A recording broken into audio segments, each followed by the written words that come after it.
अस्सलाम वालेकुम। आज हम बड़ा ही इंटरेस्टिंग टॉपिक डिस्कस करने जा रहे हैं, इम्पोर्टेंस ऑफ फंजाई। इसमें हम इकोलॉजिकल इम्पोर्टेंस, इकोनॉमिक गेन्स और इकोनॉमिक लॉस को डिस्कस करेंगे। सबसे पहले देखते हैं इकोलॉजिकल इम्पोर्टेंस। तो इकोलॉजिकली फंजाई दो लिहाज से इम्पोर्टेंस है, एज ए डिकम्पोजर और एज ए सिम्बियोट्स। डिकम्पोजर्स की बात करें तो ये रिसाइकलिंग करते हैं, यानी बैक्टीरिया के साथ मिलकर इनऑर्गेनिक और ऑर्गेनिक न्यूट्रिएंट्स की रिसाइकलिंग करते हैं। जिंदा जानदारों से इन्वायरमेंट और इन्वायरमेंट से जिंदा जानदारों का हिस्सा बनना न्यूट्रिएंट्स का, उसको हम रिसाइकलिंग कहते हैं। विदाउट देयर एक्टिविटी, यानी इनकी एक्टिविटी के बगैर nutrients locked up in the mounts. Mounts कहते हैं ढेर, किसके ढेर? Dead organism. यानी न्यूट्रिएंट्स लॉक हो जाएंगे डेड ऑर्गेनिज्म की बॉडीज में, प्लांट्स और एनिमल्स की बॉडीज में, और unavailable for the use by the organism. और वो जो न्यूट्रिएंट्स एनिमल्स की बॉडी में लॉक हो गए, वो दूसरे जानदारों के लिए क्या होंगे? अनअवेलेबल। और लाइफ वुड सीज, इस तरह ज़िंदगी ख़त्म हो जाएगी दुनिया पे, क्योंकि न्यूट्रिएंट्स आहिस्ता आहिस्ता ख़त्म होते जाएंगे, क्योंकि ज़मीन पर न्यूट्रिएंट्स लिमिटेड अमाउंट में मौजूद हैं। लिहाजा जब जानदार डेड हो जाता है तो ये फंजाई और बैक्टीरिया उसके न्यूट्रिएंट्स को वापस इन्वायरमेंट में रिसाइकल कर देते हैं। दूसरी इकोलॉजिकल इंपॉर्टेंस है एज ए सिम्बायोट्स। सिम्बायोट्स कहते हैं दो जानदार जो इकट्ठे रहते हैं और आपस में दोनों एक दूसरे को फ़ायदा देते हैं। अब माइकोराइजल फंजाई, ये एसोसिएशन होता है फंजाई और रूट्स ऑफ वेस्कुलर प्लांट्स का। अब 95% प्लांट्स में माइकोराइजल एसोसिएशन होता है, यानी उन प्लांट्स की जड़ों में फंजाई होती है। और देखा गया है जिनमें माइकोराइजल एसोसिएशन होती है ना, वो प्लांट्स ज़्यादा ग्रो करते हैं, यानी फंजाई न्यूट्रिएंट्स और वाटर वगैरह एब्जॉर्ब करने में उस पौधे को हेल्प आउट करती है। फिर फंजाई लाइकन की शक्ल में होती है। लाइकन कहते हैं फंजाई और अलजी का रिलेशनशिप। अब ये लाइकन ग्रो करती है रॉक्स के ऊपर और setting stage for the other organism, यानी उस रॉक को सूटेबल बनाती है दूसरे जानदारों की ग्रोथ के लिए। कब? During ecological succession. ये इकोलॉजिकल सक्सेशन वो प्रोसेस है जिसके ज़रिए इन्वायरमेंट को सूटेबल बनाया जाता है कम्प्लेक्स जानदारों के रहने के लिए। तो इकोलॉजिकल सक्सेशन में लाइकन का बड़ा इंपॉर्टेंस है। और फिर जो लाइकन्स हैं वो गुड बायो इंडिकेटर हैं, यानी वो इंडिकेट करते हैं एयर क्वालिटी को। एयर क्वालिटी बताते हैं कैसे? Because lichens are sensitive to pollution. जहाँ पे जिस एरिया में पोल्यूशन ज़्यादा होगी वहाँ पे लाइकन की ग्रोथ कम होना शुरू हो जाएगी, और उससे हमें वहाँ की एयर क्वालिटी का पता चलेगा। फिर बायो रेमिडिएशन के तौर पर ये लाइकन जोन से हैं फंजाई इस्तेमाल होते हैं। क्यों? बायो रेमिडिएशन कहते हैं removal of environmental pollutants bye organism, यानी जिंदा जानदारों के जरिए इन्वायरमेंटल पोल्यूशन को रिमूव करना। तो लाइकन बायो रेमिडिएशन में भी इन्वॉल्व होते हैं। इंपॉर्टेंस ऑफ फंजाई में आज हम डिस्कस करेंगे कमर्शियल इंपॉर्टेंस को, जिसमें हम देखेंगे economic gains due to fungi. तो सबसे पहला फायदा है एडिबल फंजाई। 200 स्पीशीज हैं मशरूम्स, मोरल्स और ट्रफल्स की, जिनको हम खाने के तौर पर इस्तेमाल करते हैं। मशरूम की मिसाल में अगेरिकस स्पीशीज, मोरल्स की मिसाल में मोरकेला एस्क्युलेंटा आ जाता है। ये आपको डायग्राम नजर आ रही है, मोरकेला एस्क्युलेंटा, ये कॉमन मोरल्स है। जबकि ट्रफल की मिसाल में underground fruiting bodies of some ascomycetes, जैसा कि ट्यूबर स्पीशीज, ये अंडरग्राउंड होती हैं। फिर लेकिन कुछ फंजाई होती हैं जो पॉइजनस होती हैं। पॉइजनस मशरूम कॉल्ड टोडस्टोल, उन्हें हम टोडस्टोल कहते हैं, ये एमसीक्यू याद रखिएगा। जैसा कि डेथ कैप या उसे हम डेथ एंजल भी कहते हैं। एमेनिटा और जैकोलेट्रन की स्पीशी, ये जैकोलेट्रन का साइंटिफिक, ये जैकोलेट्रन आपको नजर आ रही है, इसका साइंटिफिक नेम है ओम्फेलोटस ओलेरियस। इसको जैकोलेट्रन इस वजह से कहते हैं, जब लाइट पड़ती है तो इसके गिल्स ग्लो करते हैं, लालटेन की तरह ग्लो करते हैं, तो लालटेन से लेटर्न इसका नाम है। फिर आगे फंजाई है रेनडियर मॉस। अब नाम से लगता है कि ये मॉस प्लांट है, लेकिन वो कह रहा है कि ये एक लाइकन है, नॉट ए मॉस, ये मॉस नहीं है। तो reindeer moss is use as a food for the reindeer. अब ये रेनडियर एक हिरन की किस्म है, ये इसको खुराक के तौर पर इस्तेमाल करती है। और रेनडियर के अलावा some large animals in the Arctic, sub Arctic and boreal region, यानी बर्फानी इलाकों में होते हैं, तो ये मॉस उनको खुराक के तौर पर इस्तेमाल होती है। फिर अगला इस्तेमाल है फूड इंडस्ट्री में, जहां पे यीस्ट इस्तेमाल होती है, सैक्रोमाइसिस सर्विसाई, फर्मेंटेशन के लिए। इसी तरह ब्रेड और लिक्वर बनाने के लिए भी यीस्ट का इस्तेमाल किया जाता है। इसी तरह फूड इंडस्ट्री में कुछ पेनिसिलियम की स्पीशीज इस्तेमाल होती हैं फ्लेवर, अरोमा और कलर देने के लिए चीज को।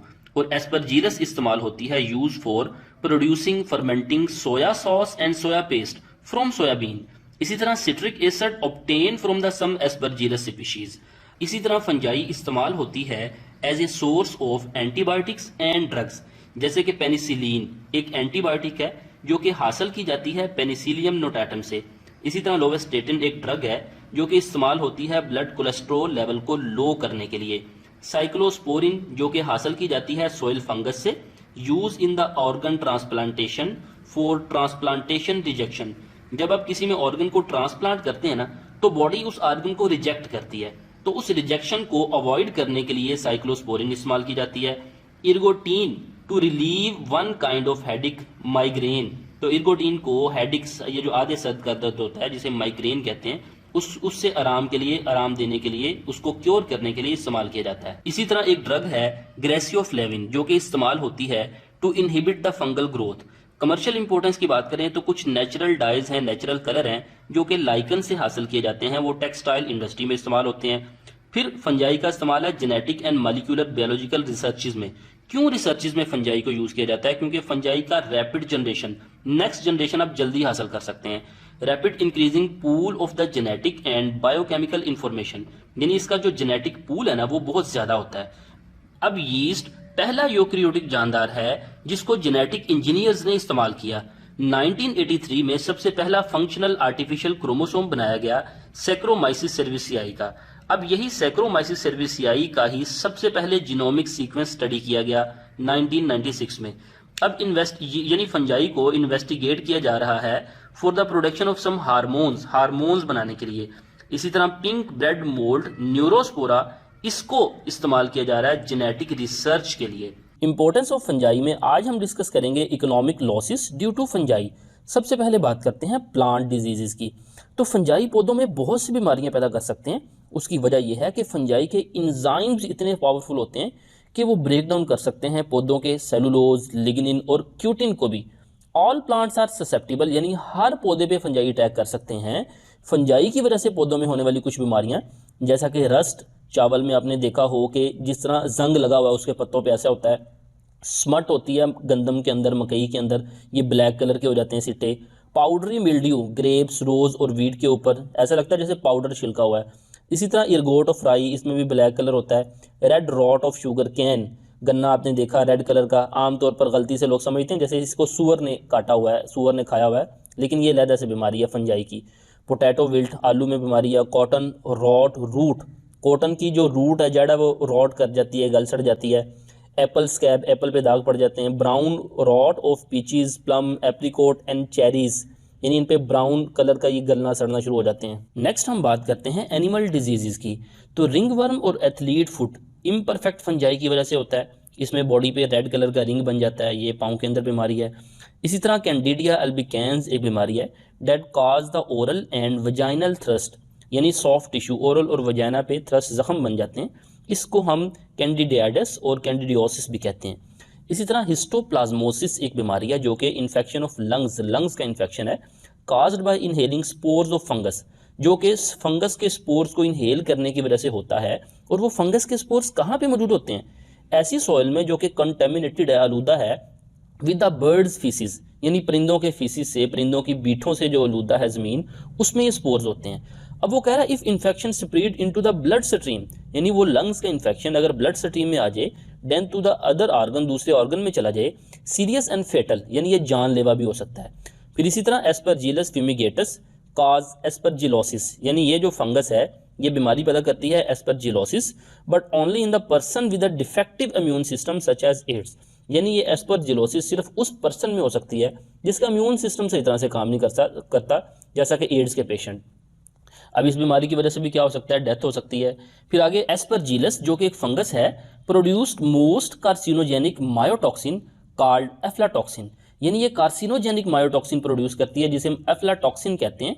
मायोटॉक्सिन कहते हैं toxin produced by the fungi, carcinogenic कहते हैं cancer causing.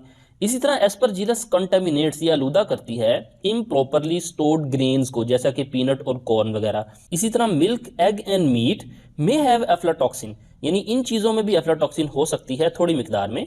Any मोल्डी human food और एनिमल फॉरेज प्रोडक्ट, मोल्ड एक फंगस है, आपने रोटी पे जैसे फफूंदी या उल्ली वगैरह लगी देखी होगी, तो वो कह रहा है वो मोल्ड चाहे ह्यूमन फूड पे लगी हो चाहे एनिमल्स के चारे पे, शुड बी डिस्कार्डेड, उसको इस्तेमाल नहीं करना चाहिए, उसको डिस्कार्ड कर देना चाहिए, ज़ाया कर देना चाहिए। इसी तरह इर्गोटिज्म, ये एक पॉइजनिंग होती है काज बाय ईटिंग ब्रेड, ये ऐसी रोटी खाने से होती है जो कि मेड बनी हो पर्पल इर्गोट कंटेमिनेटेड राई फ्लोर, यानी ऐसे फ्लोर, ऐसे आटे से बनी हो जो कि कंटेमिनेटेड है एक फंगस पर्पल इर्गोट से। इसी तरह poisonous material in the इरगोट causes, इरगोट चाहे वो पर्पल इरगोट हो या कोई भी हो, उसका पॉइजनस मटेरियल वजह बनता है नर्वस पाम्स का, इसमें मसल ट्विचेस होते हैं, कन्वल्जन्स झटके लगना, साइकोटिक डिल्यूशंस, डिल्यूशन कहते हैं वहम, यानी इस पेशेंट को ऐसी चीज़ें महसूस होती हैं जो असल में है ही नहीं। तो हम ऐसे पेशेंट को क्या करते हैं, वो दम दरूद करने वाले के पास ले जाते हैं, वो कहते हैं जादू है, लेकिन ये बीमारी है।